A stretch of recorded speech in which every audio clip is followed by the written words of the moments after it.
Good morning. It is another Wednesday and I get to spend a couple of hours with you. Thank you so much for tuning in wherever you are across our lovely island, Barbados, or across the world for that matter, because as you know, we are able to reach out to you thanks to technology. So if you're tuning in on Facebook, we are happy to have you in company as well. And I trust you're doing fine.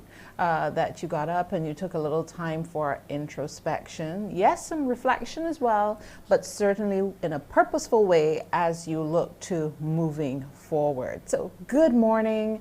It's Wednesday, the 14th of July, halfway through the month already. I know it may feel like you hear that a lot, but that's the way it feels. Like these days really are going quickly. So just try and make the most of every single one that you get. That is all I can tell you. Make the most of every single one you can get. So don't, there is that saying, wipe it off until tomorrow what you can do today. Maximize the day. Really make it count. My primary school motto said, whatever is worth doing well. So let that be your guide. Set out to give whatever you do, even if it's just you're relaxing today, relax to all, you know what I mean? Really do it well. If you have a project ahead of you, lay it out in your mind, lay it out on paper or on your computer, whatever area you need to lay it out on. Organize your thoughts and give it your best so that at the end you can feel good about that. So as I was saying, if it's relaxation you need, give it your best. Really take the time to treat yourself, because often we work really hard and we don't remember to do that. So if on the other hand you know that you really can do a lot better than what you're doing right now, then be honest with yourself, tough love yourself. Maybe ask a friend that you trust and that you know will give you good advice no matter what. Do I need a self-check? Do I need to do something a little differently?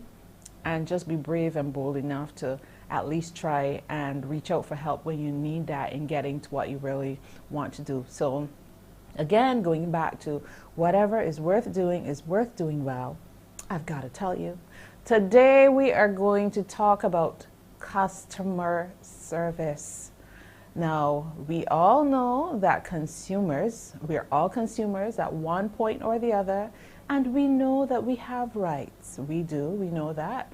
And therefore, if you are in the business of extending a service to someone, whatever it may be, do your best with that at all times. Just give that awesome service and treatment just because this is what you do, this is what you would want for yourself. And if you think you may not know any better or you don't know what it is, ask somebody, check. But I think you know, because it feels different. You feel different if something is not right. So think about that. We're going to talk about that. We are going to hear from a number of guests who will share different experiences. One of them has seen the difference that emotional intelligence can make in all kinds of situations. So I thought I'd connect with her, even though she is miles away. Again, technology is good to us. Sometimes, sometimes it has its temperamental behavior as well, but hey, we are thankful nonetheless when it works, and it helps so much. We're able to connect with people in their spaces wherever they are across the world. So that's why I'm smiling really big about that. That's beautiful. Thanks to the team behind the scenes for making it happen. So she may be across the miles somewhere in LA, but we're going to hear from her today. I had a wonderful conversation with her some months ago, about her journey. Her name is PAULA HUNTE-COX. We will talk to her. I will have the opportunity to chat with her, and I want you to send your questions. I want you to make your comments so that we can get the feedback going. I want to know how you feel about the level of customer service that we have here in Barbados. And one of the things that also concerns me sometimes is the lack of in-place response by people who own businesses to where there is a problem. I feel like every situation is not going to be the same, but you should have some kind of something in place that even if you're absent, your employees know what to do, how to make that customer feel like I really have deep regret about what has gone wrong, and at least be able to extend something, first of all, an apology, yes, but something that would make that person want to come back, because this is what we want. This is what we want. So we will talk about it from different angles. We'll hear from Paula HUNTE-COX, many years. She spent time helping people with their personal grooming, and you know, it's all a whole package. I will also have the opportunity to hear from an entrepreneur who has a very interesting and diverse background. We'll hear from WHARREN Christopher and find out how he feels about customer service as well, and why it's important to always give that excellence, you know. So we had an interesting chat once, and I thought, well, I never looked at it that way. You know, sometimes that person who really should be giving you that best when it comes to service, they may not have it in them, or they may not know how to. So you may find yourself as the customer also having to, you know, give that person a little something, send them a little something, a little nugget of joy from the moment.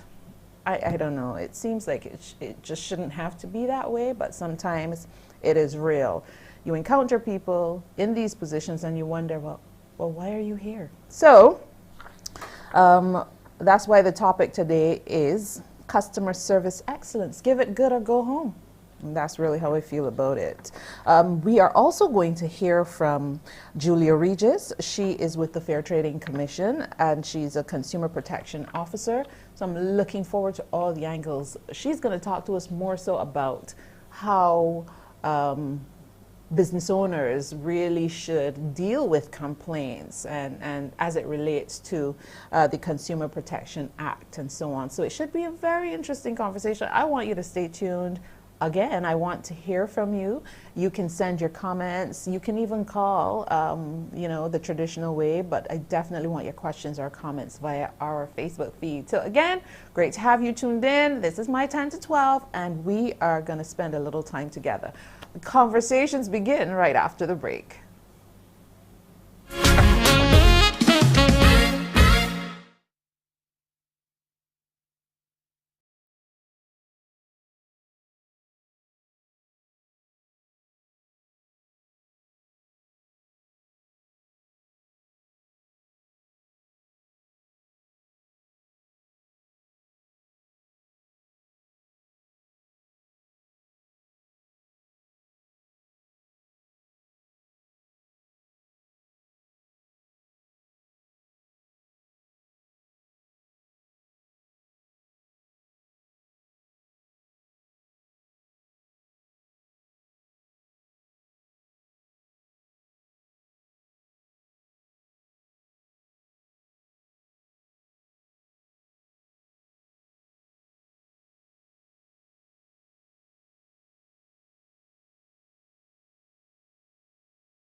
it's somewhat of an insult.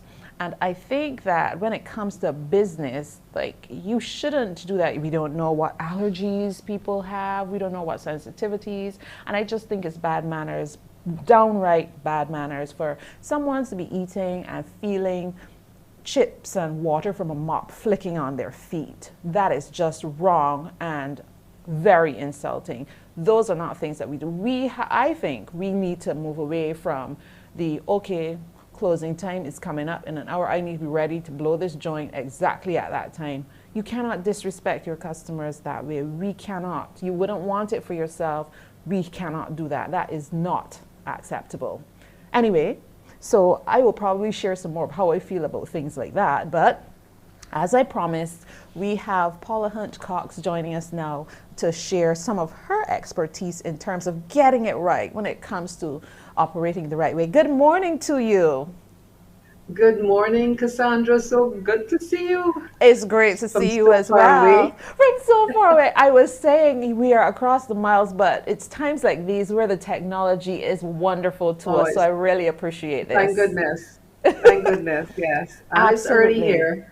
Yes, I am sure. You're like 3 hours behind Barbados time. Yes. So I have to extend even more appreciation for this sacrifice. Oh, no, my pleasure. Oh, good. So where do we start? Were you able to hear what I was sharing about some of the things? We started having a conversation about the importance of really making customer service, you know, beyond what it should be, even better than it should be in these times more so. Yes, I heard you. I don't know where to begin with this. It's one of my, I don't know. I've been dealing with this for so many years, so many decades. And instead of seeing an evolution of service in the, I don't know, upward, it may have plateaued, it may have dropped. I think we can, I know we can do so much better. Absolutely. Or much, much better. And we are supposed to be a tourist resort. I'm not saying the customer service mainly for tourists, not at all. Everybody is a consumer, as you said earlier. Yes. We are all customers. But I think a lot of this is to do with our culture. And when I say our culture, it's not just the culture of society, it's the culture within the individual homes. And we could go back to the old time days when we say, you know, about raising our children and having manners instilled at home. A lot of times we depend on the schools to help us, but helping us is one thing, but being the main providers of manners is not what it should be. So you said something earlier about emotional intelligence, Cassandra, and this is where it begins. And emotional intelligence has a few components, but I will speak to three of them maybe, which is self-awareness. There's the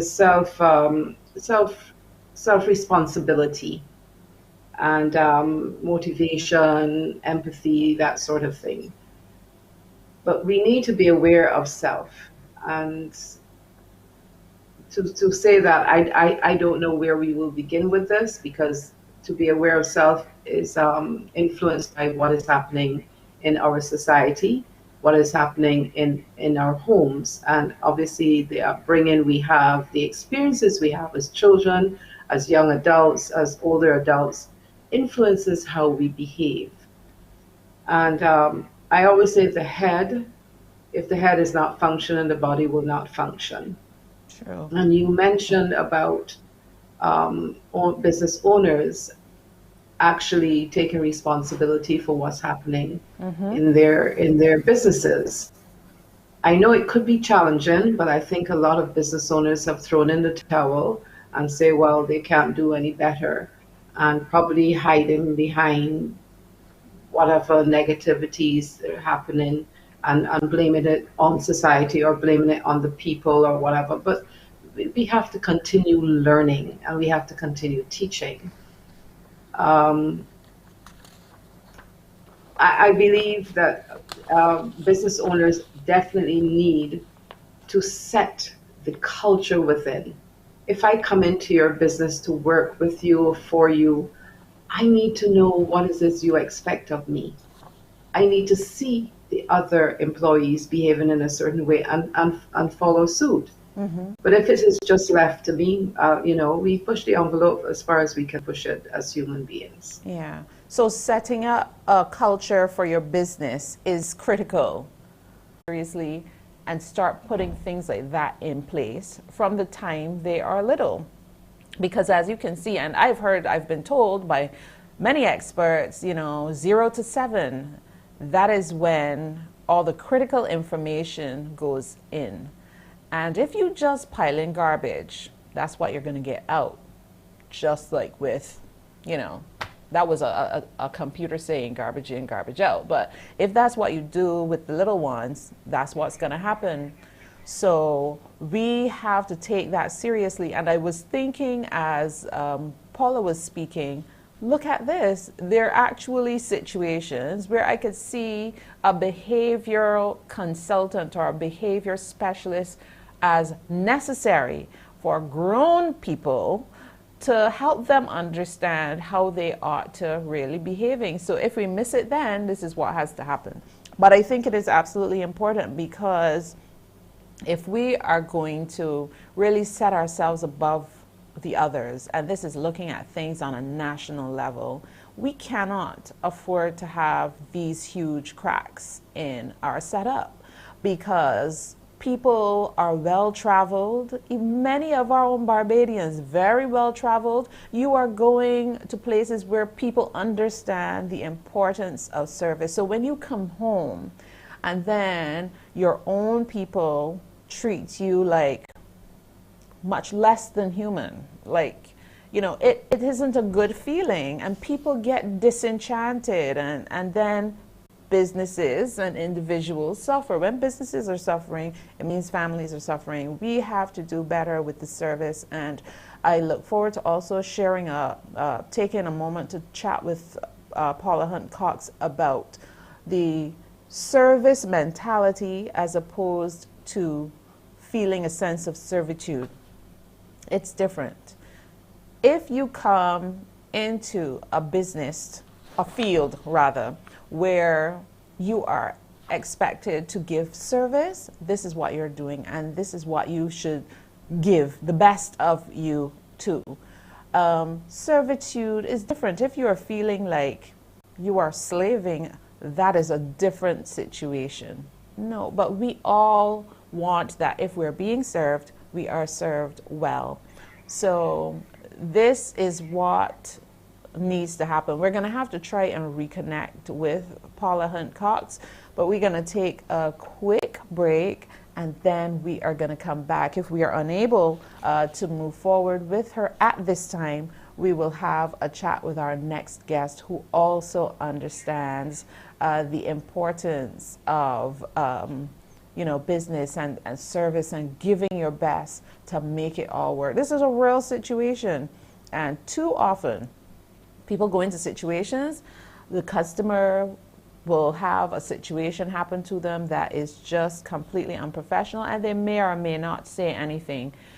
Sometimes if they say something, you might get a manager, depending on how evolved the individual or the business or the situation is, you may get a similar response, and I'm sure that would explain why the staff member is behaving that way as well, because the manager may not think it's a big deal, may not give your complaint or your concern a sense of urgency or importance. We have to move beyond that. What I would like to see is that there is something in place for if a situation occurs. It can't be that always you have to find the manager. If the manager is not on property, then what happens? Somebody's just completely dissatisfied. We must put at least basic response situations, basic responses in place for certain situations, because somebody may not be satisfied with something. So put a basic response in place, even if it is, let me take your information. We want to make you feel better about this situation. We will call you back within 24 hours. It should be sooner, but you at least give a time and stick to that, so that you you take care of this customer's concern, and they in turn feel like, hey, this place, they're serious about what they're doing and they want to make my experience the best that it can be. So that is what will make people keep coming back. And again, you can't only know your rights and look out for your protecting your rights when you are in the customer or disadvantaged customer situation. As I said at the beginning, we're all customers at different points in different spaces, and we know what feels good as customer service. Yeah, there may be some people who don't care, but that doesn't mean you shouldn't extend it to them and let them understand, well, this is how it should be, and make them feel like, well, I love this place, I'm going to do this again. We have to set ourselves apart. I would like to see that happening for every single business, no matter how small, whether online or an actual physical space. Do whatever you can to make that customer, feel comfortable, right? And make them feel like their business is invaluable to you.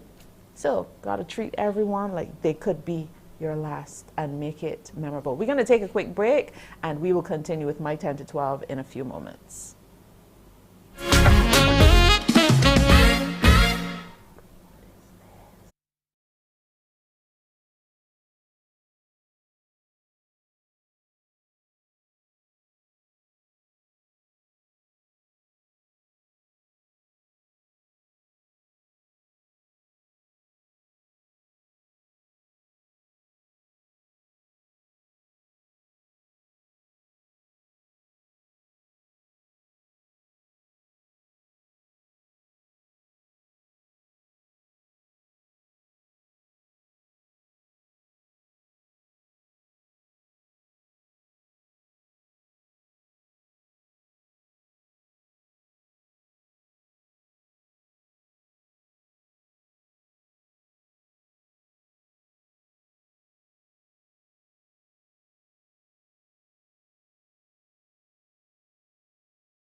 We are back with you on my 10 to 12 and ready to continue our conversation with Paula HUNTE-COX. She is a training consultant and she has given advice to many corporate entities in helping to get their staff ready for the world. So we were a little rudely interrupted by a loss of connection there. So you see, sometimes it's good, sometimes it has its challenges, but happy to be able to continue. So let's continue to talk about the importance of setting up the right culture for your business space. Well, basically, you have to know. You have to know what you want your customers to receive from you. I think a lot of times we have brilliant ideas. I mean, Barbadian people are brilliant people without a doubt. And you want to start a business, wonderful. But you have to know exactly what it is you want your customers to get from you, not just the product or the service. The product you exchange for some money, the service also you exchange for some money, but what comes in between there? What makes me comfortable doing business with you? Why would I choose brand X and not brand B? What's the difference?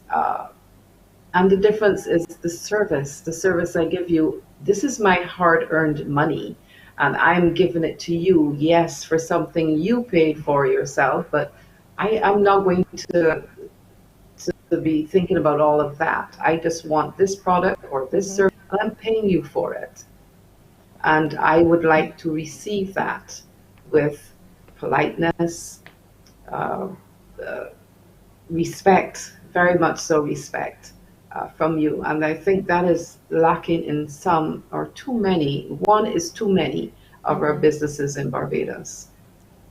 Yeah, I think so too. I think I prefer to feel like you are so happy to see me and you don't know what I want, but you want to make sure that whatever it is I want, you can find it for me. Even if you don't have it, you want to let me know when you will and when I can be there again. Yes. Things like that, I want to feel welcomed when I walk into Well, somewhere or when I reach out to you. well, there you go. You said you want to feel welcome, and I think it's one of the things we in Barbados we have to look at changing. Mm-hmm. A lot of times, I myself have experienced that you walk into a business, a store, whatever service you're going to get, and the service provider is waiting on you to say good morning, good afternoon, but that's not for me to do. It's for you to welcome me into your business, into your Yes. establishment. So please welcome me. Please say morning, good morning, welcome, and say it with sincerity. Let it come from the heart. Mm-hmm. And all of this, I'm telling you, this can only come from the heart and seem real when we understand the meaning and the need for emotional intelligence. And the first one is self awareness. You need to be aware of yourself and how you're perceived and why that is. Mm-hmm. Um, this will take a lot of discussion on emotional intelligence, but I think this is the backbone and the foundation to excellent or supreme customer service, as I say in my training. Mm-hmm. But we need to welcome people in. We need to be happy to serve them. It is service and not servitude. We There need we to know the go. difference between the two. Yes. Well, let's talk some more about that. And I do want to hear more about the emotional intelligence because if that's going to be the backbone, if that's going to be the Yes. foundation, then we need to get the word out there. Yes, and we have some people doing excellent job on training people in Barbados. Mm-hmm. But we have to find a way to accept that it's a change that we need very much to take on. Being self aware is one of the hardest things for us to do. You and myself, same. I can be aware of you and other people's shortcomings or whatever. But when it comes to self, it is not always easy, and there are ways to do that. And the other thing is self-regulation, making changes. That is one of the hardest things. I don't know about you, Cassandra, but it's Mm-hmm. not always easy for me to It make a isn't. change to habits that I've acquired over time and Yeah. over the years. Excuse me. And you have to be self-motivated. We tend to wait on others to do this for us. Um, Find ways of motivating yourselves. Please look, we live on such a beautiful, beautiful island. Mm-hmm. And taking all that we have, it is not only for our visitors, it is also for us. And learn how to say sorry, learn how to apologize. It takes Yes. nothing off of you. Do it quickly. Things, yes, No, I was sorry? agreeing with you. I was agreeing with you. I was Yes, saying that should be the first thing out. That should be fast. I am so yes. sorry. I'm so sorry. Let me make it right. Give me the opportunity. You find the right phrasing for the right Yes. situation. So it's asking for the opportunity to correct it. This is Mm-hmm. what we all want. You as the customer and you as the customer service provider. Customer service providers need to know that at some time they are customers themselves and Yes. they themselves want excellent customer service. And have a little bit of empathy. Let's say you are working with an insurance company, for example, and you have to deal with somebody's um, uh, some their husband, their child, somebody has passed, and you're now going to have to go through the process of claiming their insurance.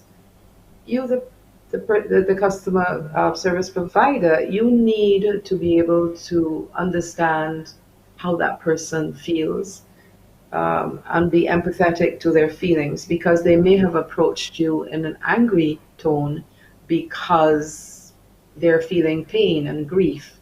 We need not take these things personal. this is what happens to most of us when people are angry, and human beings get angry for different reasons. Yeah. We take it personal that it's an attack on us. I'm not saying you stand or sit there and take abuse. There are ways to handle that as well.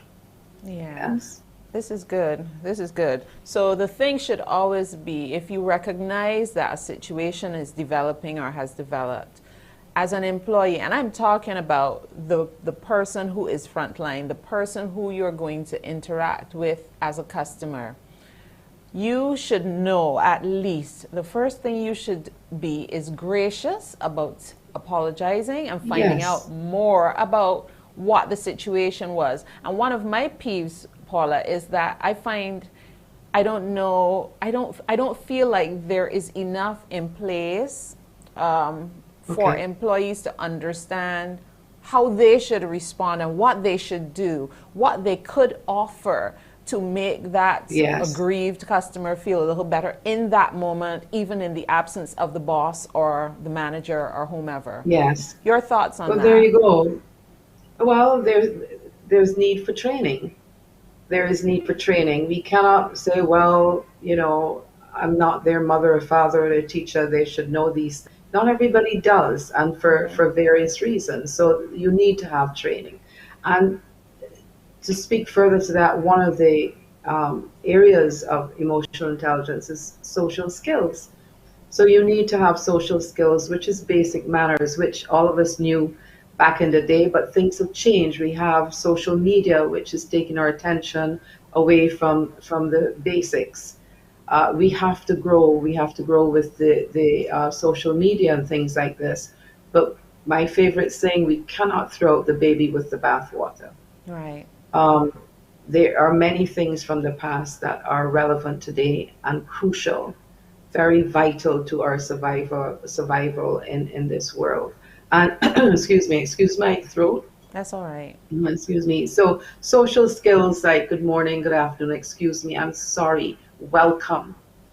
And please do this with a smile, and the smile has to be sincere, or else your customer will not feel comfortable.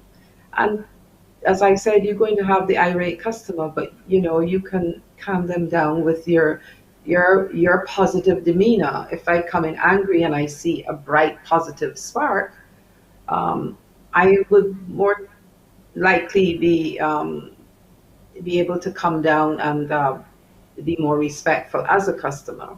And let us talk a little bit about on the telephone. That is now a little bit more difficult than the face to face. Because the telephone, you have the absence of one of the senses, which is the sense of sight. Yeah. You're seeing me now, you're seeing my antics, you're seeing along with my words that you're hearing, you're seeing how I'm feeling.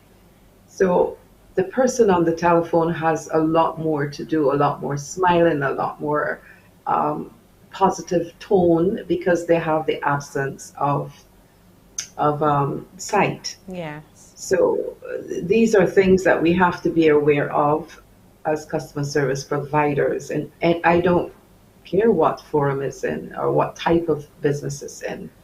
These are all things that are needed.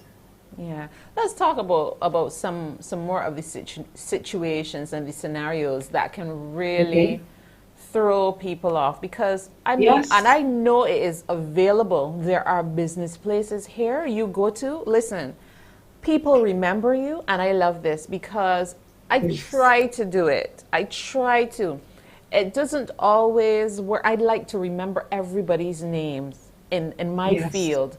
It doesn't always happen, but sometimes I'll remember the face. But I believe in warmth and smiling and at least trying to engage the individual so we can get back to where I met you or how I know you. But when you go into a business place and it's somewhere that you may repeat, you may go back to, and the first time they're just polite for no reason, just polite because this is what they're doing. I remember that. And then when I go back and they remember what I had that last time and things like that, I think that's beautiful. Special. It's beautiful. That already sets you apart.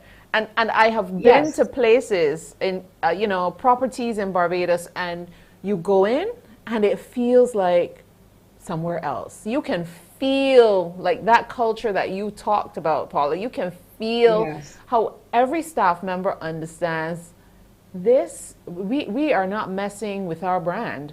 We believe in making people feel special here. So when you come, no matter who you are, that's what you're going to get. Is You know, Cassandra, I'm going to pick up on something you just said.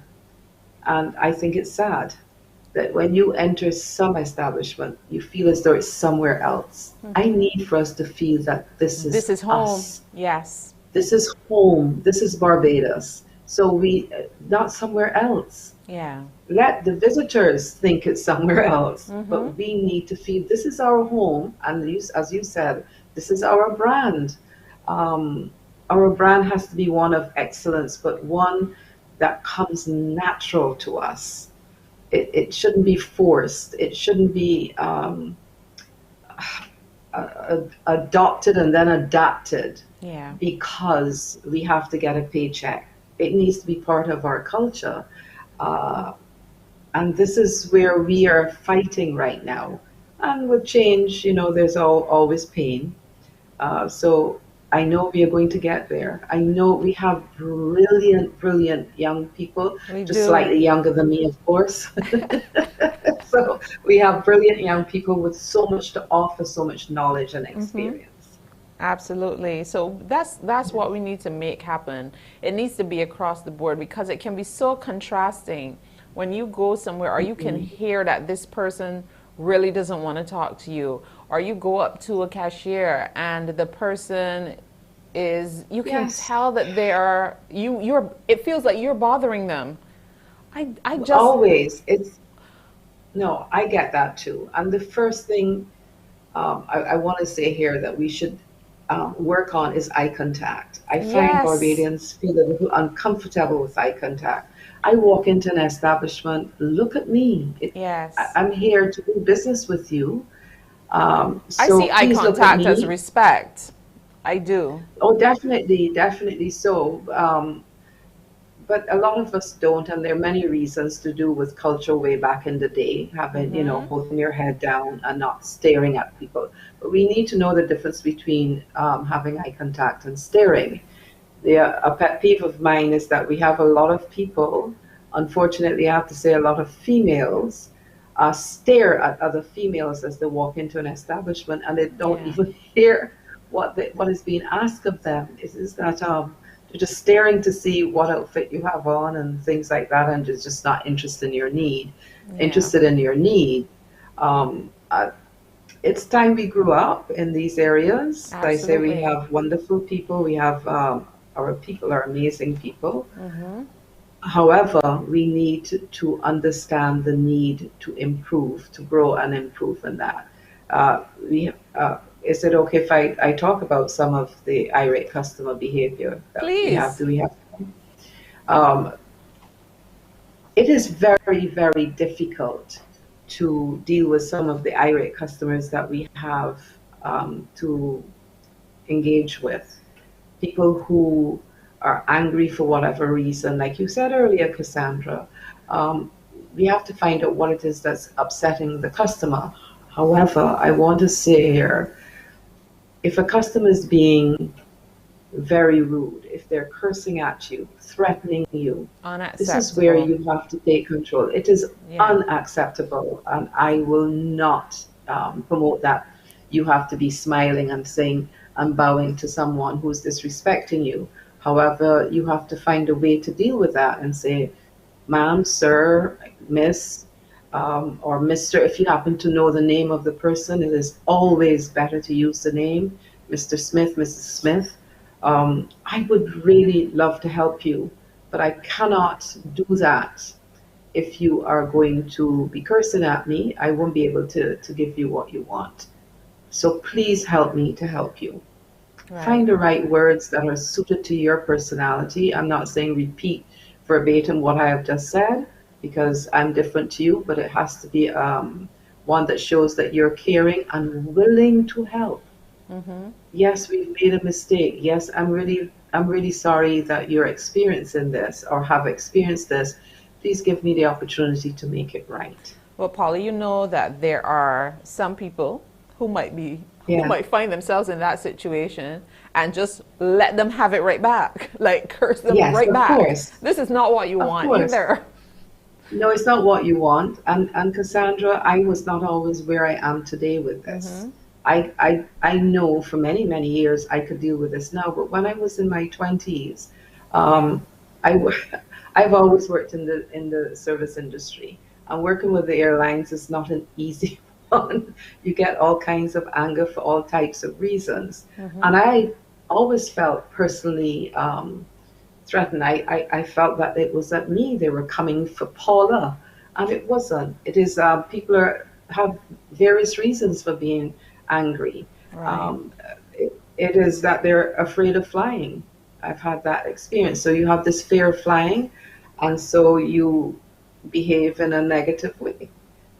So there are very many reasons, and this is where the emotional intelligence comes in for you to understand why people behave in different ways, and also understand Yeah. your hot buttons, Listen, there are so what many triggers things. them. Yes, we still have to talk about. So we're going to bring you back a little later when everybody else Okay, has had their chat, and we're going to talk some yes. more about those takeaways and how we can use our emotional intelligence to make the right shift to deal with these situations, customer service situations. But if you're in customer service, one thing is certain, you have got to be ready and willing to give excellence or really just go home Oh because God, go home. Yes, if yeah, it's not for you, it's not for you. We're all different.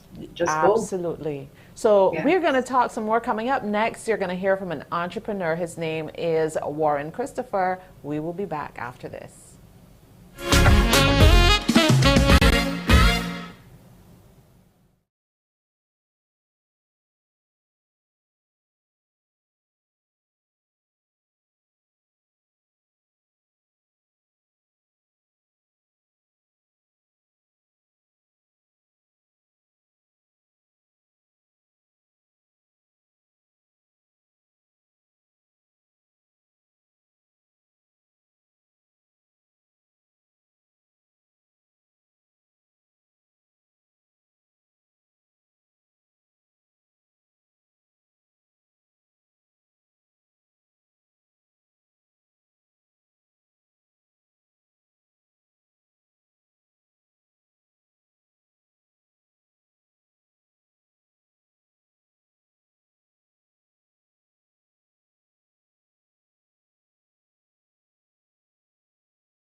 We're back and ready to continue. Time moves closer to 11 now, and we are talking giving good customer service. In fact, customer service excellence in these times.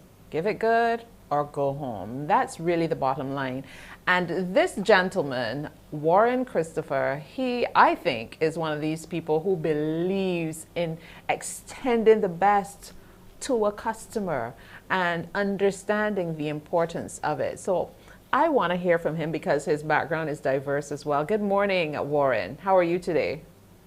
I'm great. How are you doing, Cassandra? Thanks for I having am me. doing well. It's a pleasure to have you. So glad that you could join me on my 10 to 12 today. So again, Certainly, we're, no problem. we are looking at customer service excellence. I want you to share a little bit about your background. I think you also have a legal background, yes? Yes. So my background initially was hospitality. So 20 years Mm-hmm. ago, I went to hotel school in Barbados. So that's where my real connection with hospitality and service began. So I went Yes. to hotel tourism, banking, and then eventually I went to law school. And now I run a PR marketing and legal consulting. So I work with primarily small businesses. Right now, I'm working with a larger company. And so in every aspect of what is photography. level, there are different types of customer service. So my philosophy of customer service is a bit different in terms of how I approach customer service and dealing with clients and people. Yes. And one day you said something to me because I was sharing a situation with you where, you know, I went into a store and this person seemed so disengaged, and, you know, or you go to a service station and people just don't get the difference that them just smiling at you can make. You said something so interesting. Listen, you have to service them. You have to give them. So tell me about your perspective and what helped you to create that. Well, my perspective is linked with my personal, what I think my purpose here is to do in life generally. And so I think we want to expect customer service from people who intrinsically cannot provide you with good customer service. So we're putting a lot of emphasis on people who would not necessarily be natural fits for customer service, because there are people who are extroverts and introverts. Many times people are in a job because they need the money. Many times people do not have the requisite just to get money. And so for me, because I believe my goal is to improve the lives of others in every small way possible, when I go into establishment, I don't wait for somebody to give me service. I create what I want. So for me, I want to have good service, so I'm going in there knowing I'm going to get good service. And usually, always my intention is to be the best customer every day. So I'm going to go, I'm going to see their name, I'm going to call them by their name. If I see they're upset, I'm going to make sure when I'm finished, they're going to be smiling. Now, obviously, this annoys people close to me because I spend a lot of time focusing on the cashier or the gas station attendant. Yes. But for me, I feel I'm supposed to make their day, because realistically speaking, emotional intelligence is something that can only be learned up to a point. Some people will have higher levels of emotional intelligence. And so you can train people, but you can't train somebody necessarily to be at a certain level of emotional intelligence. It will stop at a certain level. And so for me, because I do have high emotional intelligence, I can be aware that someone may not be happy. So if I see somebody's not happy, and chances are customer service people are not happy, they're not being paid well, we don't know their personal circumstances where they come into a job. I think we want the most from people when we know that they're not necessarily being compensated the way me and you are compensated. And so for me, my goal is to make sure when I go, I make their day easier, because my day is already easy. The fact that I'm coming here and I'm buying something for you automatically puts me in a position of privilege over you, because you are here working and I'm here leisure, shopping, driving into the gas station. You probably took the bus. So to me, I'm very empathetic, and I think about what people go through. And so for me, just for me personally, obviously people want service, people want to serve them. But for me, my goal is really to make people feel good. So even in my consultancy, my clients can call me at 10 o'clock at night, 1 o'clock, 3 o'clock, whatever time they get an idea, and I will instantly work on it, because I believe that if I am providing a service, or who I am, that I should be all things to all people. And obviously that doesn't always work. But I believe that we need probably, for me, I try to tell people, it's not personal when someone has an attitude with you. It's not personal. When you come into an establishment, somebody doesn't speak to you, then it's not you. You need to recognize that it's not about you. This is this person. And you and Paula agree on that.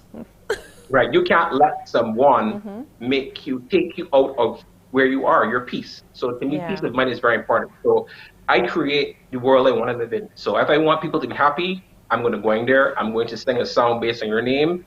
I'm going to do whatever I need to do. I love it. To get the customer service I want. And everywhere I go, everyone knows my name.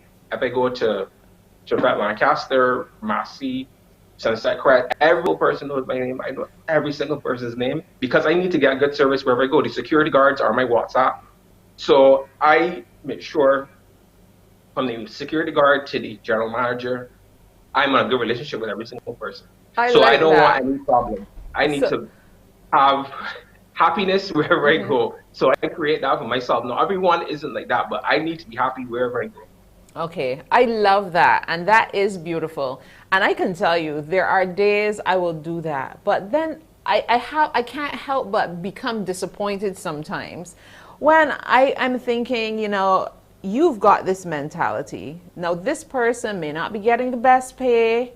They may not like something about how they're being treated, but they do have a job. And to me, I'm wondering why you aren't seeing every day as an opportunity to meet someone who is completely impressed by you, and you may have a chance to move on. How do you not see that you're being the best at this little simple job? Because at the end of the day, and this is why I don't look down on people's work, whatever it is you are doing, I really do feel is worth doing well. I mentioned that that was my primary school motto, and if you're in there, if you're selling ice, I feel you should be passionate about this ice. You never know. One day you might own the ice company.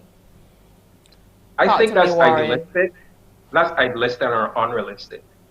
Yeah. That's not realistic, Cassandra. That's you. That's your personality. We can't expect people that have different backgrounds to us or different personal situations to adopt this position of excellence. I think that way. You think that way. But then again, we're not shoveling ice.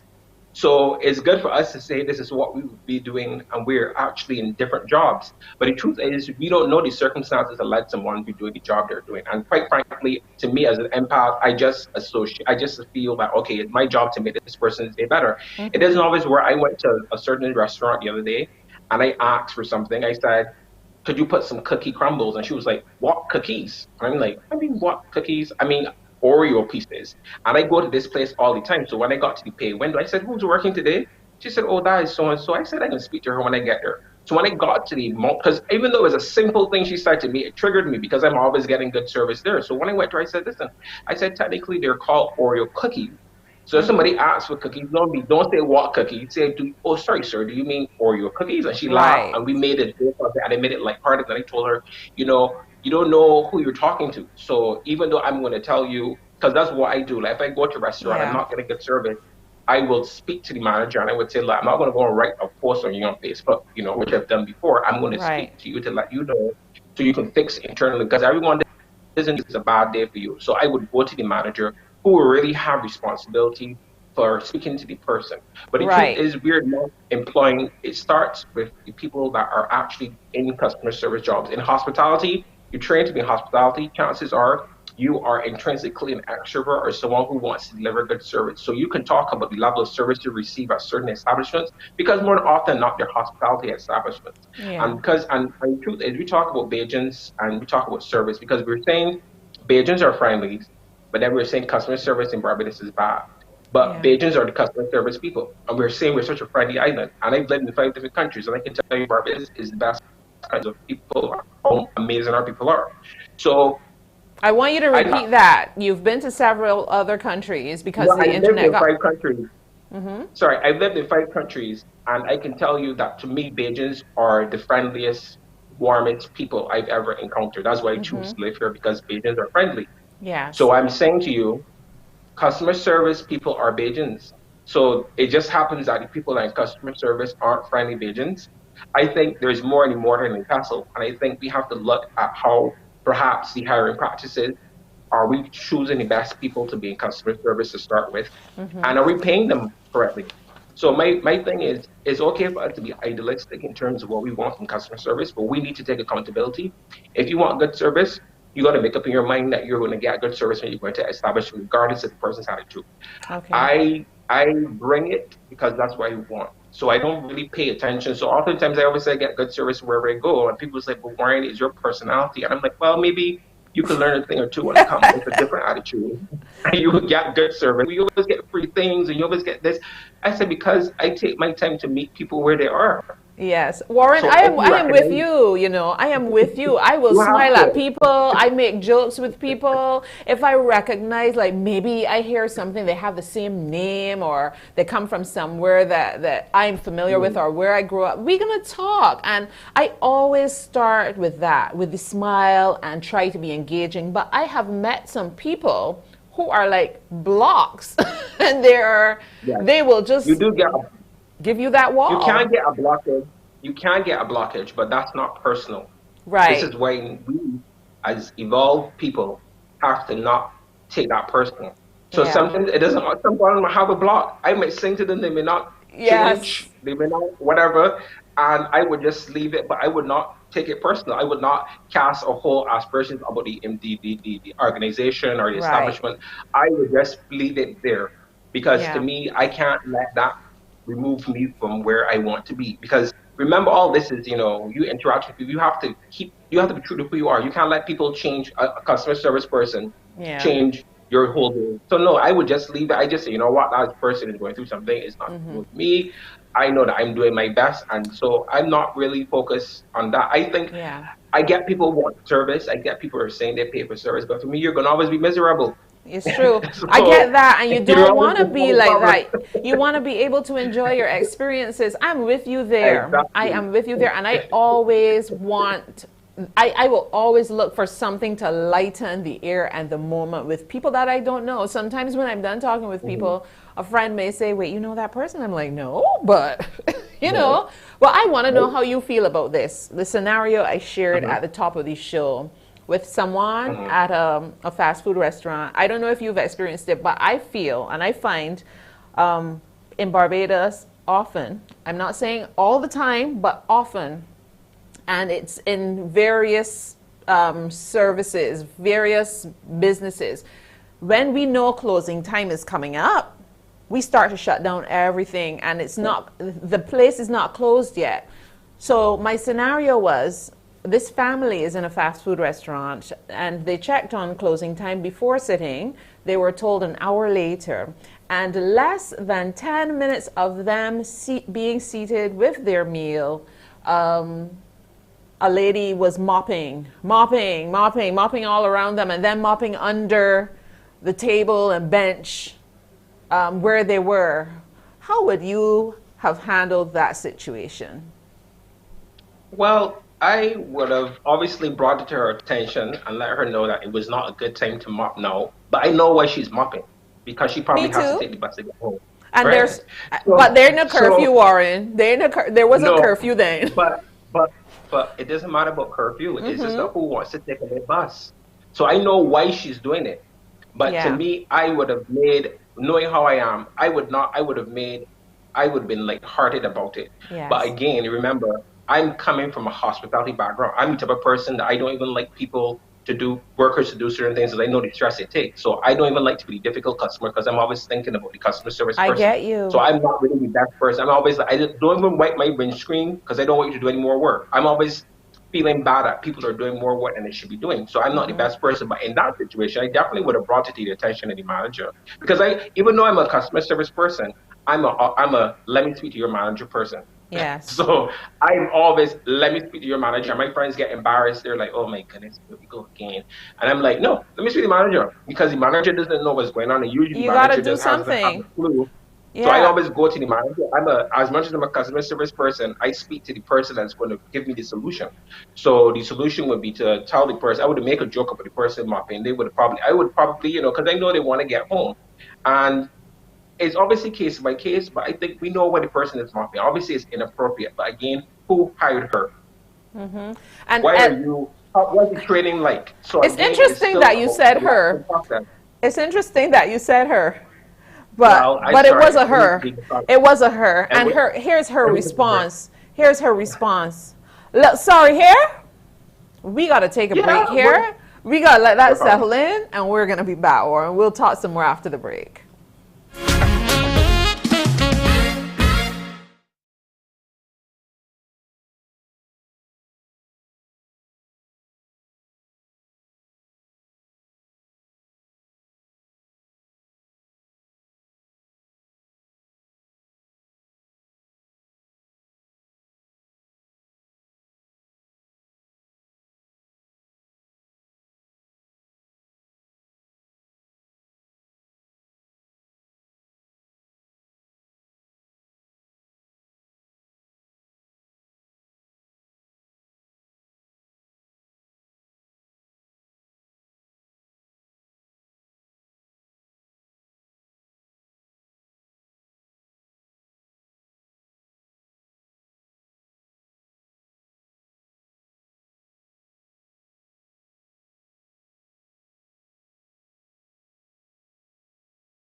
Back with you on my 10 to 12, and we are discussing customer service, and we want it to be at the top of the chain in Barbados. We want it to be consistently amazing just for us, for our people, so that it becomes second nature, so that we're always inclined to give it.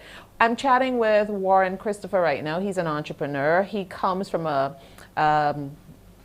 background that understands what it is. It's a service-oriented background. So he understands from all the angles. Warren, before the break, I was telling you about the response to the customer saying, this is unacceptable. Why would you do this? Sorry, here? Right. Yes, I can hear you. And as I said, no, that was me repeating what the lady, the staff member would have said. Go ahead. Right. So I understand exactly as you said why she was doing it. I would have made a light about it, but for sure I would have spoken to the manager. I would have told the manager, because I thought there with my family and I don't want that. So that would be a case where it would be like, let me speak to the manager. I would have discreetly spoken to the supervisor at the point in time and point out that even though she may want to get home, she can't do that. So obviously everything is not going to be roses and happiness in terms of how I approach things, because I'm the person that will definitely go and complain for you. So again, it goes back to the fit. So the person that is there providing janitorial services may not necessarily be trained in customer service, but they're still part of the customer service experience. Yes. So it's about looking at plugging all areas of customer service. So even recently with the company that I work with, I just got someone to come in and do customer service training for everybody, because internal customers are customers as well too.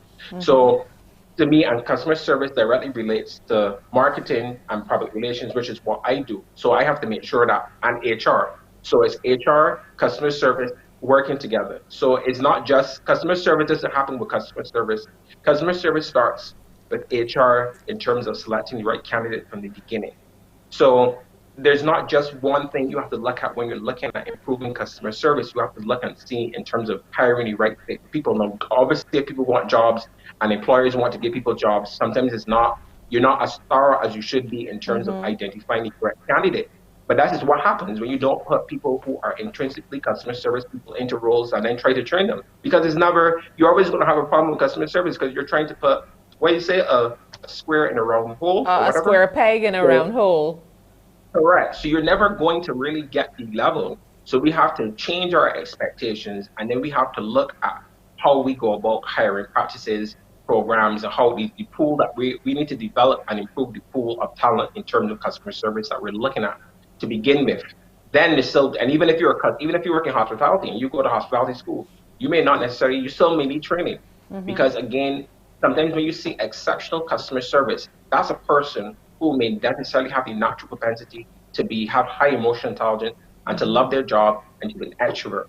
And therefore, we are judging other people by someone who's exceptional, when the truth is everyone else is more or less average.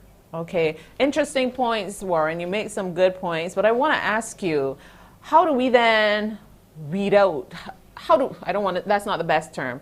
How do we then pull out that best talent that is capable of just innately being able to provide that service and just keep getting better with the training and fine-tuning? What are some of the things that employers need to be looking for? How should that search be going? Well, the truth is, it starts way before the employers. Because before you get to the employer, you're a human being, you're an individual, you already have your own attitudes, you have your own values in terms of how you speak and how you interact. Yes. So you need to start even way before employers. You need to talk about even school. If we are a tourism-based country and we're sending people to school to be all these different things, I remember growing up, tourism was our business. Let's play our part. And that is something that I had from the 80s growing up. And therefore, even when I see a tourist on the road, we let them cross, all these different things. That needs to be extended to us other pages as well too. So there needs to really be a whole rethinking in terms of customer service from before you even do employment. So customer service needs to be implemented even from a school level. Basic customer service, because we realize that we're a service-based industry in terms of people working in jobs. We can't wait till you finish school to then go and apply for a job and then say, oh, we want somebody that as a customer doing customer service. Because in your general life, you're not practicing good customer service. You're not saying the normal, you don't have these normal courtesies that we would older people might have. So it goes way before employers. So by the time you get to employment, employers can only pull from what they have, right? So like how, for example, we go have the hospitality school where you can go, you can be trained. That's still a small amount of the population that is going to be trained. So yes, we have customer service trainers that we can bring after we've employed somebody. But in terms of people coming into customer service, there needs to be more institutions or programs in place where it addresses customer service. If we say we want to be a certain type of destination or we just want to improve customer service, it needs to start from before. It needs to start from when people are entering the workforce and allowing people to be exposed or have opportunities to experience customer service training from before they even get into the job. How about some subject from as early as secondary school, no matter what you're doing, that's what I'm trying to get at without trying to get into any politics about how it should be. But I feel like generally when it comes to our school, we know what we need. We need to be teaching it instead of just focusing on math and English. We need to be focusing on skills that young people will need, because a lot of these, we may be bright in certain things, but we don't have basic social skills. And obviously it's not it's just how generations are. We don't have the same, a Gen Z saying good morning, it's not the same thing in how I grew up in the 80s and saying good morning to every single person and being polite. So these are things, it's not casting anything bad on them, it's just different socialization. So basic things that we would assume would be basic is not necessarily basic to everybody else that's working. So I think it just needs to start earlier. We can't wait till somebody gets in a job to then want them to have high emotional intelligence and all these things. And everyone doesn't have high emotional intelligence, and they will never always have high emotional intelligence. So it needs to really start from way before. So the pool that employers have to pull from is already a pool that is already customer service oriented. To your mind, do you feel like it is even more critical in this day? I mean, we're living in a time that nobody could have imagined. We're still managing a pandemic, and this is something that everybody wishes would go away. Tourism, that's one of the things that we heavily depend on with the decline of sugar. And people have all kinds of concerns about people who travel to our country. We're still trying to be that friendly person, but people have trepidations about different things, and we don't want that. But how important do you think it is now, more than ever? Well, it was always important. Yeah, it was always critical, because obviously we were always a tourism destination. And the thing about it is that we were known for good customer service and hospitality. I mean, that's where we have repeat customers. People are not coming back to Barbados because we have bad customer service. So obviously we were talking about two different types of customer service. We're talking about hospitality, because some tourists will never see certain types of customer service that we as agents see. So it's basically getting the service that tourists experience to locals as well too. And part of the reason why I do what I do in terms of motivating people when I go into a customer service establishment is so the people behind me can get better service, so they're in a better mood. So it's also multi-pronged in terms of what I'm thinking, like I'm showing them how they should be. So I'm leading by example. This is how you should be with all customers, not just with me. So by the time I'm finished with them, they're in a better position now to service the person behind me. Now, obviously, everyone is not going to do this, but this is what I do in terms of playing my part. The other part is parts where obviously government institutions have to look at supporting. We also need to look at better wages. What are these people being paid? So we're talking about all these things, emotional intelligence, being your best, and these people are not getting paid money that they should be getting paid, probably. So we have to think, these things don't happen in a vacuum. We want people to do jump flips and juggle for us, but they're not being paid barely. You understand? There's still all these things that we need to take into account. We want people to get up and disavow any kind of mental health issues that they have. We are all going through different things. And so there's a whole lot of things we need to look at instead of just saying, oh, we need you to behave this way, without unpacking all the different variables that go into producing a good customer, and then a good customer experience, a good employee, and then by extension, a good customer service experience. Yeah. Okay, Warren, so I love one thing. I got you. I love what you're doing, and you definitely are holding true to doing your part, not just for visitors, but for our people. And that is important. Our opinions may differ slightly, and that's okay on the when it comes to they're not being paid well. I think that their pay can always be better for everyone, but I still feel like if you're in this job, you have to see that there is some value you can bring to it. And yes, I'm not giving employees an escape either. They need to be accountable for treating their employees well, but that probably all goes back to part of what Paula was saying about creating the culture for your business and letting that goodness and excellence permeate all areas, including the pay. But we'll talk some more when we all come back together. I appreciate your contribution, Warren. We'll talk some more. Coming up next, we're going to hear from the FTC on how customers can file complaints properly. We'll be back.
Back with you now, and we are continuing our focus on customer service. And when it goes wrong, I'm sure you want to know what to do.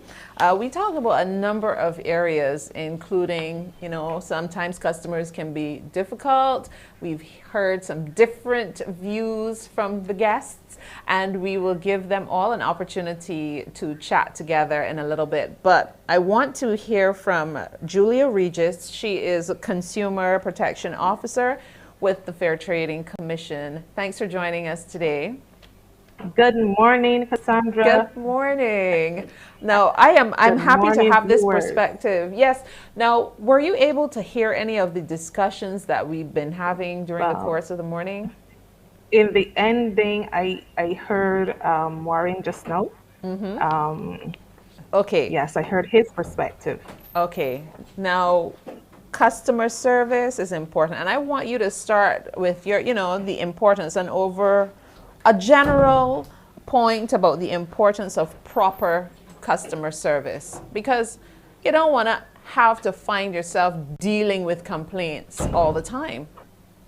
But at the ending, Cassandra, what I would say that, businesses should not view complaints negatively. And I say that because complaints can enhance what you're doing. It can put a company in a better position to strengthen what they're offering, and so be proactive in what change the company can make in order to better assist the consumers that they deal with on a daily basis. So I see it in a positive light, handling consumer complaints. I think that is a good way to view it, because this, as you said, good point, this can help you to move your business or your service to the next level. All right. So there's a proper way, though, for a consumer to make a complaint based on the Consumer Protection Act. Yes, and I must say here that everything we do it is an overarching legislation that we have to adhere to.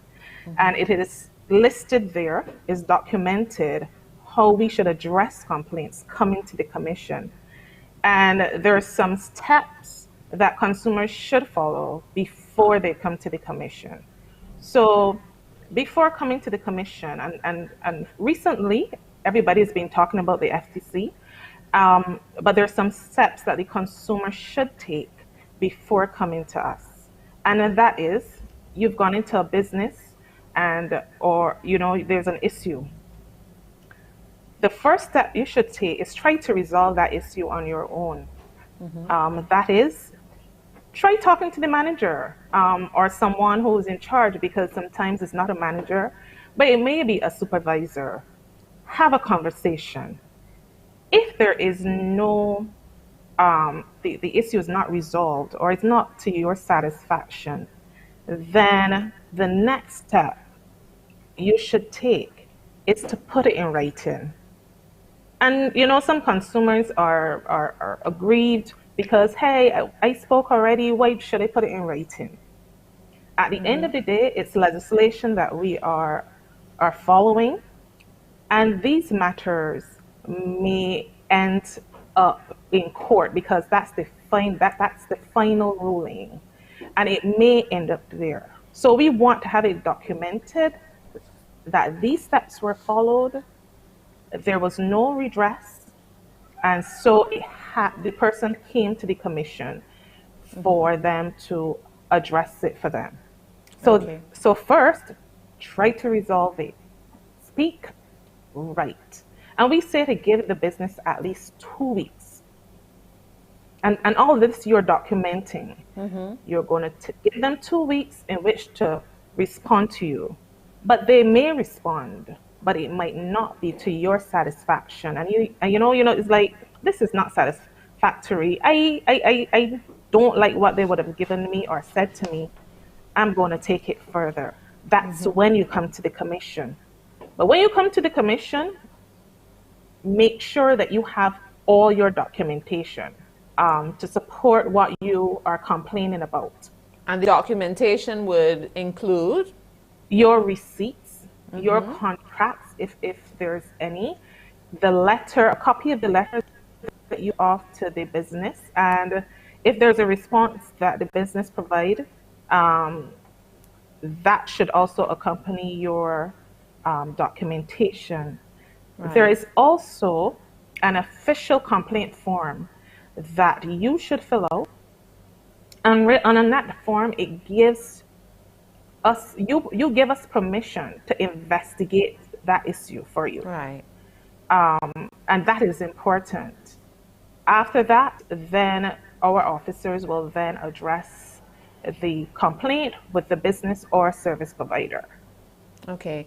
And when you reach out at that point then to address this situation with the business or the service provider, what is the expectation? This is now between just you as the FTC and this business or service provider. You do all the handlings from there on.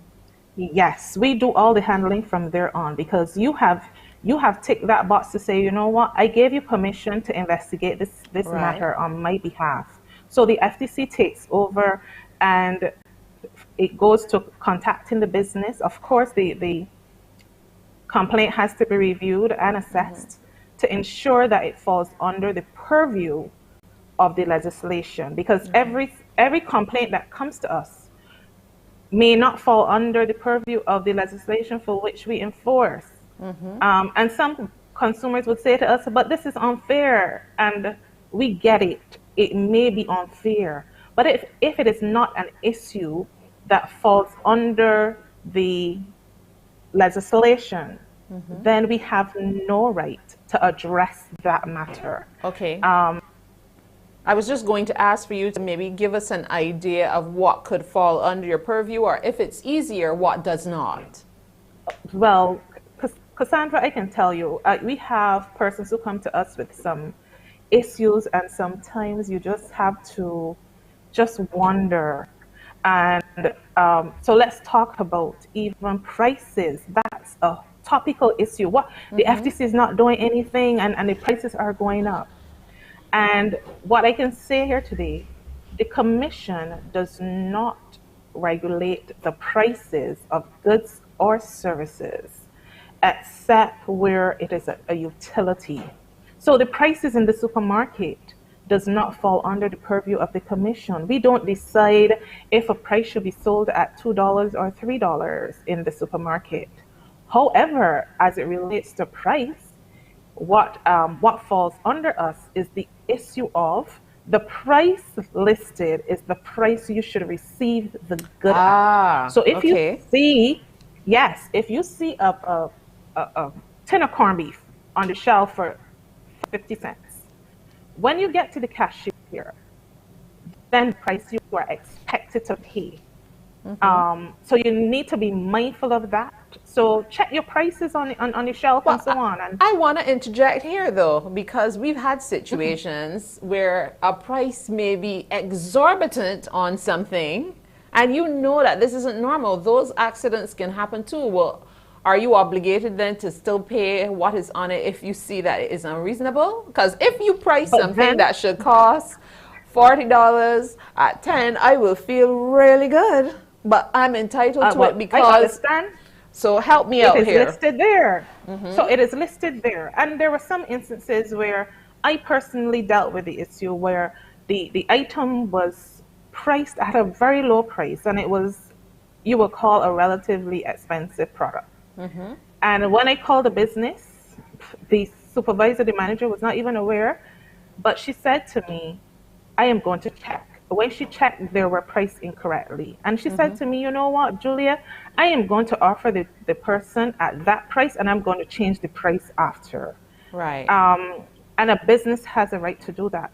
But if a price is listed on the item and the business is going to sell it, it must be sold at the price. However, and I must caution here, if a business recognizes that there is an incorrect price, they can refuse to sell that good. Okay. And I want to repeat that. If a business recognizes, when you get to the cashier or whatever, that the item is priced incorrectly, they can refuse to sell it. Well, that's very interesting.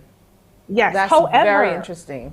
Yes. If they are going to allow you to buy it, it must be sold to you at the price listed.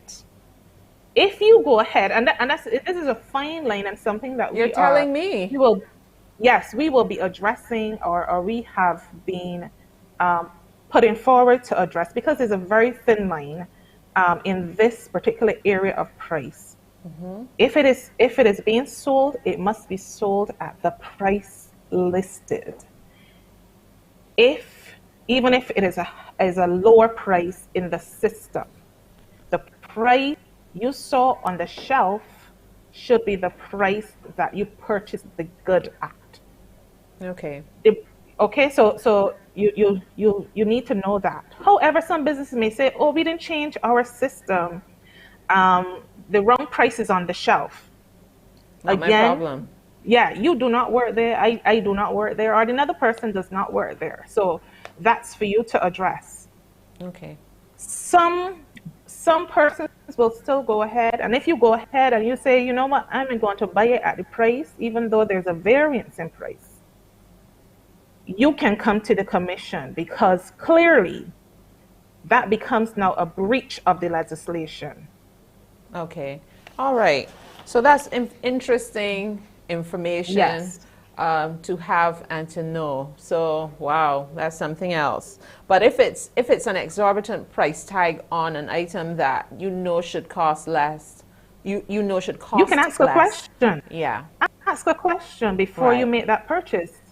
Absolutely. All right. So we shared the form that you would absolutely need to fill if you are going to make an official complaint through the Fair Trading Commission after you've done your verbal complaint to the manager or supervisor, and then your written and still no response or not enough satisfaction, that's when you talk to the FTC and you fill out that form allowing them or giving them permission to investigate the circumstances for you. So this is the proper way to complain if you find yourself aggrieved in terms of the service offered or some problem at a business place. We're going to take a quick break and we'll be back.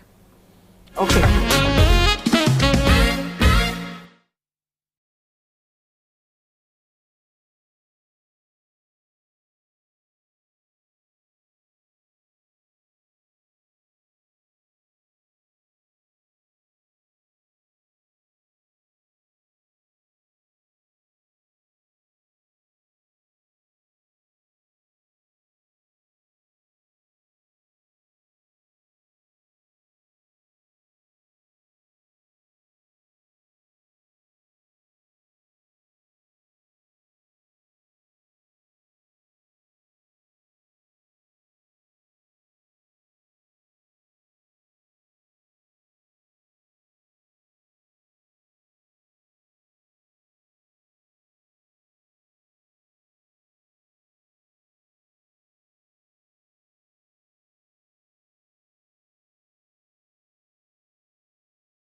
We're continuing with our conversations today on My 10 to 12. We've been focusing on the importance of customer service excellence. Give it good or go home. And we also acknowledge that sometimes situations escalate and we might need the assistance of a body like the Fair Trading Commission. So I've been chatting with Ms. Julia Regis, a Consumer Protection Officer with the Fair Trading Commission, about how to properly make a complaint. So we've covered a number of things there.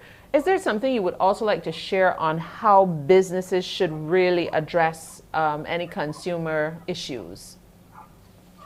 Cassandra, what I can say here, and we've been having these conversations with the businesses, and there should be a clear policy statement in support of consumer protection within the organization.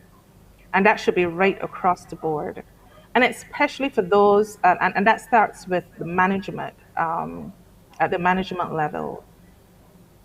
Secondly, there should be an ongoing process of identifying consumer protection laws, keeping up to date of any changes that may occur.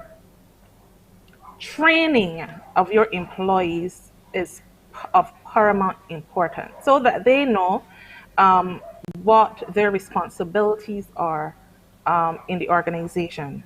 And that's with the consumer, but also to the business. So training, and we conduct training to businesses, to staff on the Consumer Protection Act and the requirements and the things that they should adhere to. And in so doing, then a written process specifically for complaints that raise compliance issues should be documented. We say in total it should be a compliance plan that a business should adopt, put in place on how you're going to address consumer complaints when they come, especially when it pertains to consumer protection.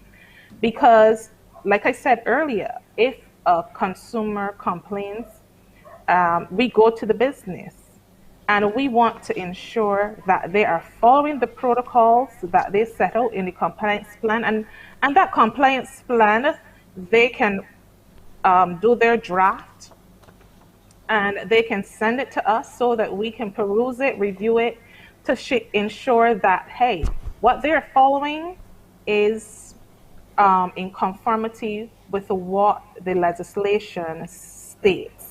So we want businesses to know, hey, we're not here to penalize you. We're here to work with you, and so that both of us can have a win-win situation in the marketplace. And that's how we look at it. What can you share with us about what should be in this compliance plan to address any So, consumer issues? so you're going to look at these steps. If a complaint comes in, what do you do? Yes. And there, I break it down to just like four or five steps that you can follow very easy. First, there should be one to acknowledge. That complaint should be acknowledged. You should say who are the officer or officers who will acknowledge that complaint. Assess it, review it, assess or review. You're going to investigate that issue and provide a response, especially when you know clearly that there is a breach of the legislation. And in so doing, again, it comes back to you having this information on hand so that you can rectify and continuously examine what is happening in the company and what are the type of issues that you are seeing coming up, especially on a basis that you need to correct. So this compliance plan really gives you a guideline for you to follow to ensure that you are doing the right thing as it pertains to the legislation, the laws of the land. Okay. And that's what it should entail. Does this deal specifically with written complaints, or does it also speak to verbal complaints? It can be right across the board. Okay. Because some persons may go in, like I said, the consumer should go in and speak to the manager. So if it's going to speak to the manager, who addresses it? How should it be addressed? And in what timeline should this be addressed? So it should be right across the board. So my question is, I want your view, and you'll let me know whether you can weigh in on this or not. Yes. I am one of these people who believes that perhaps that frontline staff needs more empowerment, and if it means it has to come with training, well, so be it. But I find often they don't know what to do. They don't know how to keep that customer calm or what they can offer that customer in the absence of a manager in that moment. If something happens, can that compliance plan, or should that compliance plan also speak to further down the chain and what the response should be? It can. It can. So I said this document should be an all-encompassing document. Okay. And like you said, Cassandra, I would have experienced that too. And we are speaking this morning about customer service, and I have one of my things, or what I like, what I give out is what I expect. And so I am quite peeved when I go to establishments and there's tardiness, or I have to wait on this person. Sometimes you have to wait, but then sometimes you're sitting there or standing like, hey, we'll get to you when we get to you. And nobody says anything. And what I can say to you, when you come to the commission, that does not happen at our organization. Our consumers does not have to wait a lengthy wait in order to see any one of our officers, whether it is on the telephone or whether it is in person. And we are working remotely right now, and we are still on hand to assist all of the customers right across the length and breadth of Barbados. So, like you said, the frontline persons who are interacting with the consumer should be well trained. And like you said, to empower them, these are some basic things that you should be able to do. If I am not here, then this is what I expect you to do. Maybe you might need to put it in writing. Let that person put it in writing. You have that note, but don't let it be 24 hours or more than 24 hours that you contact that consumer to let them know, hey, this is our position. This is what we are going to do. So it starts from the front, but like I said, it must come from the top. So the top must understand the importance of addressing consumers, whether, and consumer complaints. Sometimes, some consumers come in and they're quite aggrieved, and so you might get the cursing, and you might get all the bashing that they had, all the pent-up anger. You may end up getting that. But at the end of the day, and this is how I like to deal with it, I might not be able to handle your issue. the commission might not be the office that you should be coming to have your issue addressed. But that at the end of the day, when you leave, I want you to still feel a little bit pleased and a little bit less angry than when you came in. And And guided. sometimes, yes, and sometimes it may mean taking up the phone and calling the office to say, you know what, Cassandra is on her way to see you.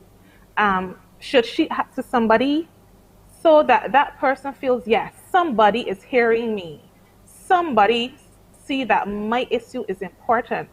So, and that's sometimes what consumers want. Yeah. So we do that in the commission. Our officers do that. So it is to the benefit of everybody, because you may have you may have an issue too, and you want somebody to address it. So like I said, do unto others as you would have them to do unto you. So give it out. It might not come back at all times, but hey, somebody may give it. Yeah. So Yeah. give it at all times. Don't let it change you. I am Yeah. with that. I really hope everybody has made some very interesting points. We're going to have a chance to chat together shortly. I wanted to ask you quickly, though, could you just share a few of the fundamentals of the legislation? So the legislation, there's an overarching piece of legislation called the Fair Trading Commission Act, which which governs the operations of the commission, and everything is documented there on how we operate. And there's a section in the legislation, section 4, which specifically says to us how to handle consumer complaints and any grievance that comes to the commission. So it is documented there. Again, you need to try to resolve that issue on your own. And if there's no resolution, you can come to us. And I must plug here, they may have some persons in our community who might be hearing impaired, or some persons might not be able to read or write. Our officers will, in those instances, take that, write that complaint for you, read it back to you, and have you signed or put a mark on the document. So we are equipped to deal with that, and all of that is documented in the legislation. Yeah. And the website is course, there. We've just been scrolling through the website, so yeah. you see how it speaks to each area. Yes, and let me say here too that the complaint must not be frivolous or vexatious. So you should not come to the commission when you know you have an agenda and this complaint is really not malicious, important, or really there's not. That is also documented. And you must have localized standard in the complaint, meaning that you are the one who is aggrieved and not somebody else. So somebody else coming to act on your behalf, the legislation speaks to that. You must have localized standing. So my husband cannot come and fill out the complaint form for me and sign it off. Right. I must be the one who signs off on that document. I need to make that clear. What happens in the event where someone may have special needs, some kind of disability? How is that treated, since you've mentioned that? Okay, our office is accessible. So you can come into the commission. An officer will come to you, meet you where you're at, and they can have that conversation. Like I said, they may not be able to read. They might not be able to write. But you must present that person. That person you must be present present. Yes, that person must be present, or and we will write that document for you, and you can sign it. If you can't sign it, just put a mark, whatever. All of that is recorded. You mentioned that. Yes. That is how it's taken. So there is provision to handle those issues at the commission. Excellent. All right. Thank you so much. And I want you to stick around, because now we're all going to get together, and I want y'all to engage, disagree, share, but definitely we want to make sure there are takeaways, and that somebody, some business, somebody feels inspired to just do better in whatever they're doing. So we'll take a quick break and be back with my 10 to 12.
All right, so here we go. This is the final going down, as they say, for today. We have got just about 19 minutes away from 18 minutes away from the hour of 12. News comes your way at the top of the hour. But let me welcome back each of my three guests. You just heard from Julia Regis, Consumer Protection Officer with the Fair Trading Commission. You heard just before her from Warren Christopher. He's an entrepreneur with a background in hospitality, banking. He's even been a big-time chef. He didn't mention that part, but yeah. And of course, he's into marketing and public relations. We also heard from Paula HUNTE-COX. She has been working as a training consultant for many years, and emotional intelligence has become a huge part of what she's doing these days. And so your contributions have all been amazing. And I know that some views differ, and that's fine. That's what we want. So I want to give Paula an opportunity to share her thoughts. Warren, she's certain. I think I get the impression there's some disagreement with something you shared earlier. So let's talk about it. Paula, you go ahead. Well, hi Warren, how are you? And Hi Paula, how are you doing? I'm fabulous, thank you. I want first to say that you and I do have some similarities when it comes to the one breaking the ice. I think Cassandra said she was similar. So when I go into an establishment of any kind, I'd like to make the service provider feel comfortable.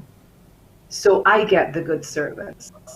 However, I think that not all of us can or should do that. I think it's time that we accept that we need to train our staff members. I think it was you. I think you said it begins way before coming to the job or the interview. It begins in the schools and the homes and so on. So that I do agree.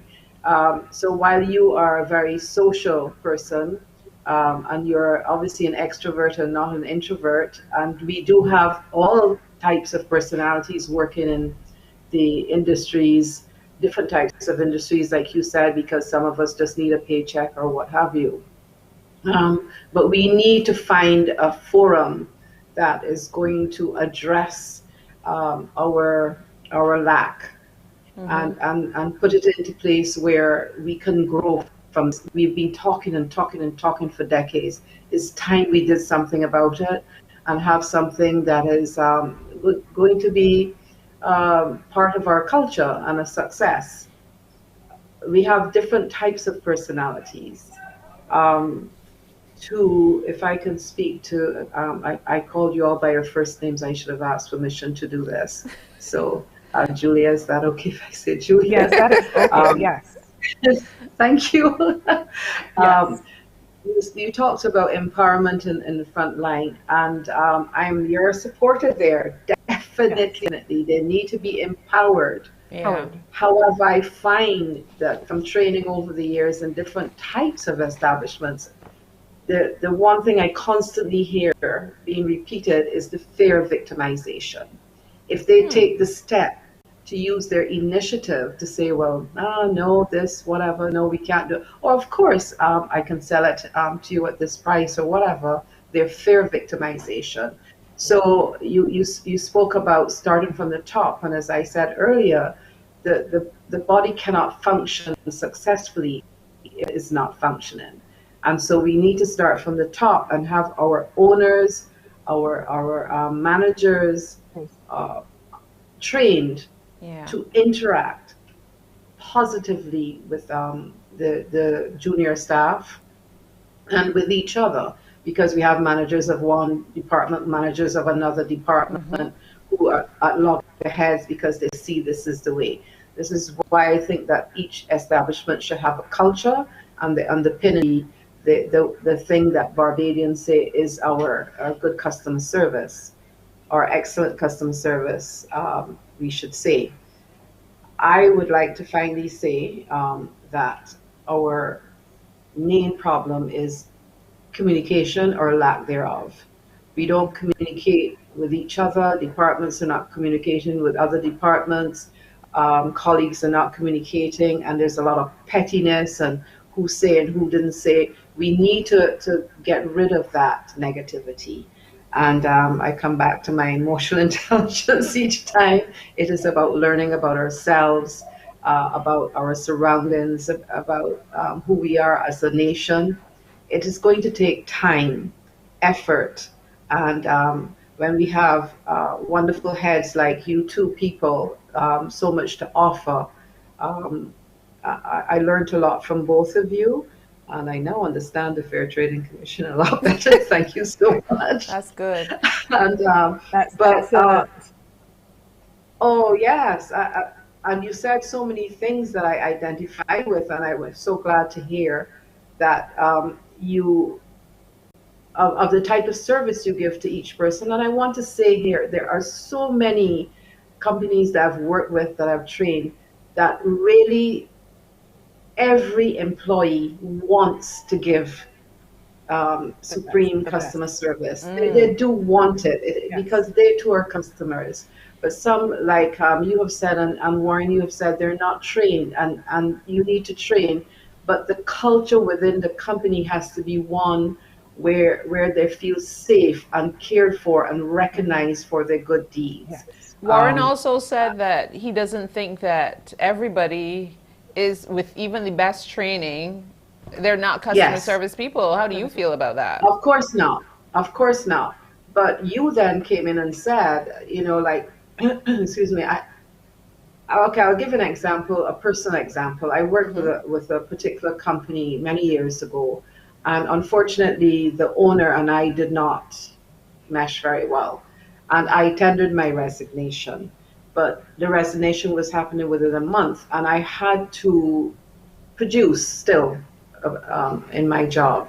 Yeah. And the owner, my boss, said to me that they were surprised at the level of production I put in at the end, knowing that I was leaving.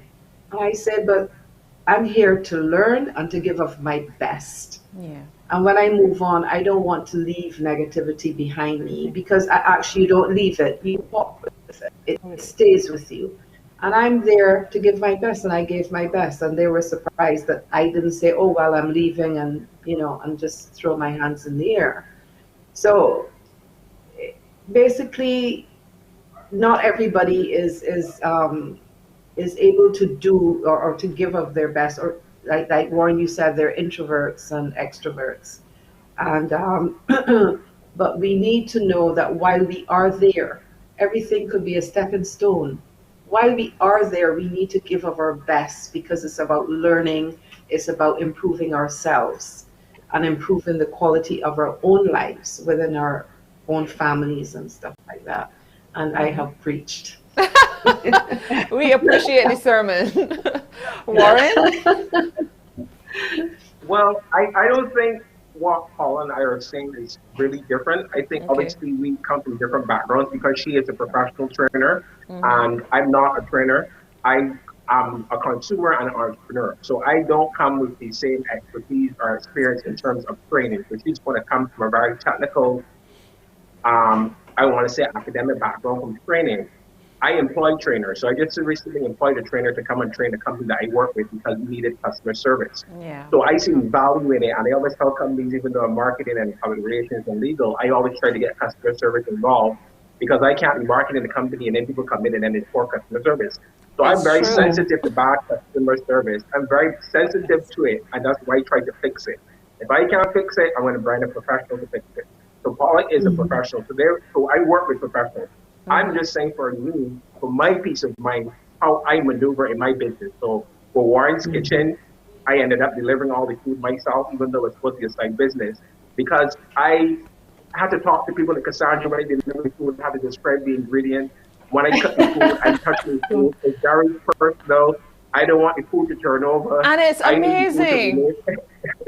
So, and But you're and a positive example. Yes. right. Great So example. even though it was a side business, I ended up cooking the food, packaging the food, and delivering it all over the island myself. It was just supposed to be, but I couldn't bring myself to get somebody else to Yeah. to go and meet Cassandra or go meet anybody else because I have a lot of people that are known that buy my food, and I have to go personally and deliver the food, talk to them because Cassandra would know when I deliver the food, it's not a 2 minute here for your food, go. No, it's It's a whole not. Yes. conversation. It's a whole thing. It's if they have their dogs, I'm playing with their dogs, I'm talking to their children. So obviously for me it's very unique in terms of how I approach it. Personally. And I do not expect people to be like me, but I can only if I want the world to change, I have to start with me. And so I But of have to course. be right. So what I'm talking about is very personalized. It's very like how I deal with it. So how I deal with bad customer service is I try to bring the service. You don't do anything. I am do the whole service thing. You just take my money. Your day is great. My day is good, and I go. But Nice. holistically, from actually getting things done, there needs to be a framework, and it needs to start from earlier, obviously, because we are producing people Yes. that go in the workforce. So we talk a lot about customer service, but there is no real initiative that starts way before training, way before selecting the candidate to address our culture. Because as you said, Paula, it's a cultural thing. We need to get, just like Yes. tourism is our business, let's play our part. Service has to be cultural. We want things, but this is a cultural thing. So it has to be culture that you treat Bajans the same way you treat tourists. It has to be culture, and culture starts from a very young age. So people like me that remember tourism is our business, we see tourists differently than we see a tourist. I'm sure when we see a Yeah. tourist standing up at the crossing, Yes. we get them crossed. When we see hired cars, we probably won't beat them. We say Or that they accent don't know where changes they're going. too. And Oh, please. That's when a a pet tourist is peeve. here, Yes. basically we see dollar signs when we see tourists, and then when we see Wow. locals, we see a Yeah. problem. We We see gotta somebody Yes. that's change coming here. that. Exactly, Yes. Warren. But I so, Exactly. agree. I so agree. right, so it's a I agree with cultural you, thing. Warren.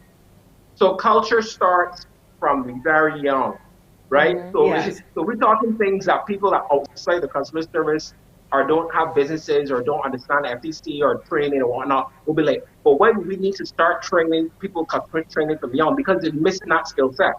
Families have changed, values have changed, things that were rudimentary to us to be able to say tourism with our business as we are part no longer are exist. They're being eroded. Yes. So we need to basically get at least to start from home, schools, and obviously it's not happening in home.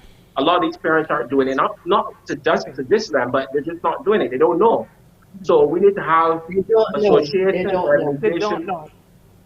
programs in place to train people from a young age, just basic training, Absolutely. because a lot of them went to customer service. So that's what I'm saying. But can you reach the point where you're filling an application form, you already finished cook. Your culture is already ingrained in I you. like how you It's say hard it. to you are. Yes. You Well, You're done he's a done. cook. chef. So you're He's a done. So chef. it's hard to then season you after you've been cooked. You can't really when it's Yeah. finished cooked, it's hard to season something. It's hard to make it taste different. Yes. So Yeah. you really need to go even further back. And this is obviously going to be almost like on the cutting edge in terms of what people think. We are thinking about customer service and people are thinking about you just need to train them. No, you need to start from before. You need to develop the talent, I agree with who you. you're coming I from agree. before you even do this. Yeah. So my philosophy doesn't contradict any of what you're saying. It's just that I have to my peace of mind is important. I like to be the number one customer wherever I go, as I said before. So I will be the number one customer for you. You don't need to be the number one customer service provider for me, but you will remember me is what I intend to do. So that's And basically it's very individualistic for me. that's how it should be, though. I Please remember, just Warren. go ahead. Sorry. Go ahead, Paula. Please remember, Warren, I started off with saying that we are similar. So Yeah. in Yeah, thinking we on are. how to approach the customer Yeah. service provider. Maybe it But was I me, just want to Warren. say, sorry. Go ahead. I was saying Anyway, perhaps it was me, It was and you because with it was not it's yeah. you. It's not me and Paul. It's you. Go ahead. no, It's no, you. no. It's you, But Cassandra. It's you. before you stop, Warren, I just need to know before you start, Warren, what's on the menu for today? Because we talk so much about Aha. food and cooking Oh, and okay. seasoning. Well, today I'm going to do for me because right now I don't cook for other people because I'm busy back out Yes. with clients and Well, work. then So, it's but no for help me, to me, I'm Warren. doing I'm doing green curry, shrimp with coconut milk, and brown rice, and Asian flour. But that's just for me. That's not for Nice. Cassandra. That's just my lunch. Unless I decide that Well, something has there to you go. happen. I'm okay. Sorry. Okay, I'm out to do that, and I'm so far away. But okay. Listen, this is You have to put in an really order, great Paula. conversation. I want. Yes, but I have think to have it flown here. yes. I want to get a little takeaway from Ms. Regis as well, and Warren. I guess the thing is where I was talking about people recognizing that they have a job and an opportunity to do better, even if the wages aren't great. That was the only part that we differed on. But everything else, I agree with you completely. Just saying.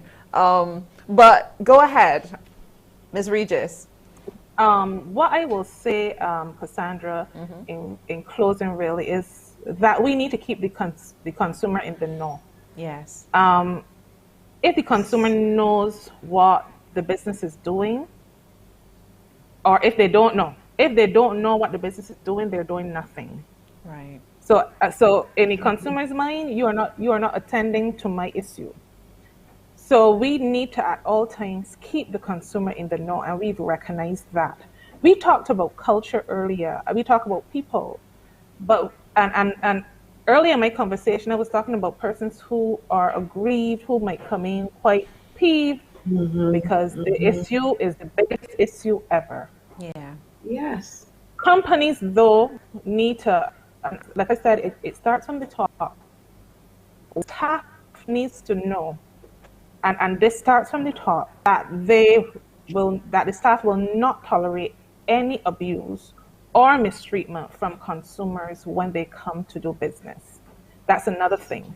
You can come to complain, be respectful, even though you might be angry. You can be respectful, and you will be addressed. Okay. It takes nothing off of you to be respectful to the other person. This is not the person that you, even if the person was the person you had the issue with, you do not need to go in and bombard and be noisy and misbehave. Respectful. Be respectful Okay. to the other person. Guys, you've been wonderful.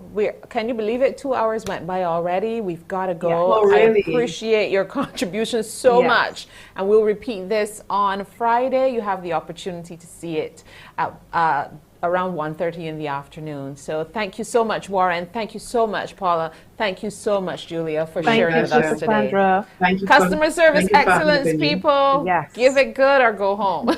Thank you. Thank you. Take care. Bye-bye. Have a wonderful day, everybody. Bye-bye.